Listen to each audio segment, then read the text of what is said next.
និព្វានមិនមែនសូន្យទេណាជានិព្វានបរមត្ថយើងអាចថាសូន្យបានដែរគឺសូន្យកិលេសណាសូន្យនៅសង្ខារធម៌ប៉ុន្តែនិព្វានដែលជាបរមត្ថនោះពិតជាមិនសូន្យឡើយចំណាគុណម្ចាស់ញាតិញោមទុកចិត្តចុះគឺជាផលនៃការប្រព្រឹត្តព្រះនិច្ចរិយធម៌ព្រះនិច្ចរិយធម៌នឹងឲ្យសម្រេចផលគឺព្រះនិព្វានដោយពិតមិនមែនអត្តផលឡើយយើងពិសោធន៍បានខ្លះអំពីលទ្ធផលនៃព្រះនិច្ចរិយធម៌ក្នុងជីវិតនេះដែលនឹងនាំមកនៅផលគឺការស្ងប់រងាប់នៅកិលេសជាគ្រឿងក្តៅបណ្ណា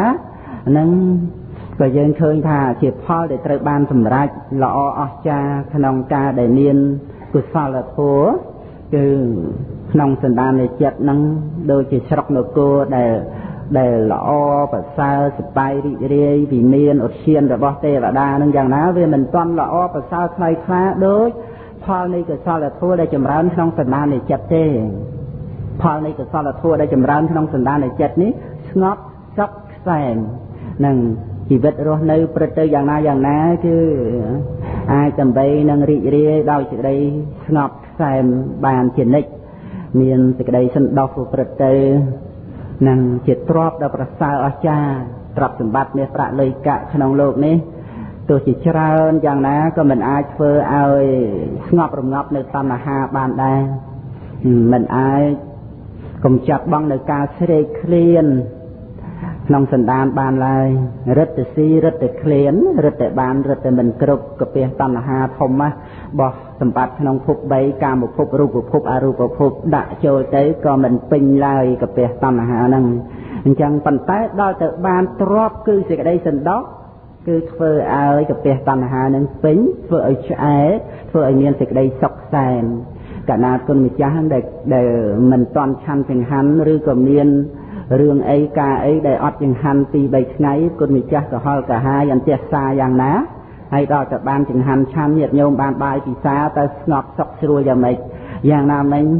ការដែលមិនតន់មានធัวសន្តោសសត្វលោកស្រេកឃ្លានរហូតណាទៀតស្រេកឃ្លានអន្ទះសាណានឹងមិនអាចដើម្បីមានសេចក្តីស្ងប់កាយបានទេរន្ធត់ញាប់ញ័រសពគ្រប់ទាំងអស់ហ្នឹងអាហ្នឹងគឺទៅតាមផ្លូវកាយដែលមិនបានបាយទទួលទាននោះយ៉ាងណាគឺការដែលមិនមានធัวសន្តោសវាអន្ទះសាតាមផ្លូវចិត្តនោះតាមផ្លូវចិត្តនោះវាញាប់វាញ័រវារហេមវារហាមយ៉ាងណាអានឹងយើងពិចារណាឃើញហើយដល់តែបានទ្របដល់ប្រសើរសន្តតិឋិឋានសេដ្ឋាំងព្រះអង្គទ្រង់សម្ដែងថាសេចក្តីសន្តោសនឹងជាទ្របដល់ប្រសើរនោះព្រោះធ្វើឲ្យចិត្តរបស់យើងនឹងឆ្អែត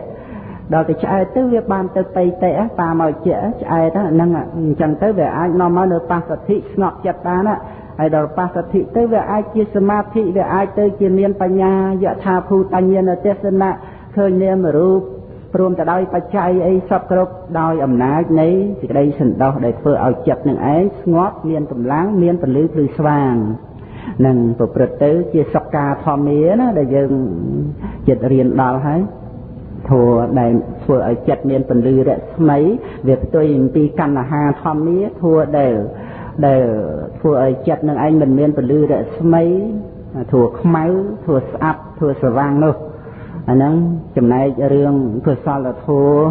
ដូចជាសេចក្តីសន្តោសវាធ្វើឲ្យចិត្តនឹងមានពលឺរស្មីជាធម៌ស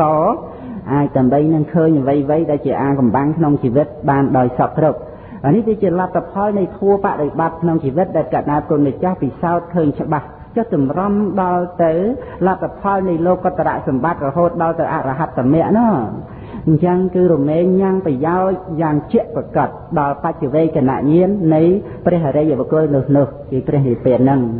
អញ្ចឹងគឺធម៌ហ្នឹងប្រកបជាច្បាស់ដល់ប្រគុណម្ចាស់នៅពេលដែលបច្ចវេកណញ្ញាណកើតឡើងណាទៀតដែល